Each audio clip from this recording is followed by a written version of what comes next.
You are looking at Julian's pronunciation guide, where we look at how to pronounce better some of the most mispronounced words in the world, like this other curious word. But how do you say what you're looking for today?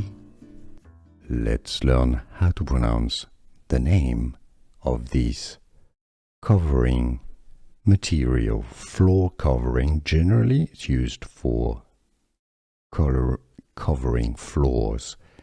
English pronunciation. Linoleum, let's break it down.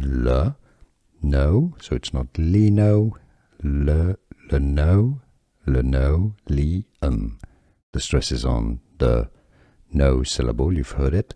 Linoleum pronunciation. Here are more videos on how to pronounce more confusing words and names too many mispronounced. Like this video if you found it useful. I appreciate your support. I'll see you soon and thanks for watching.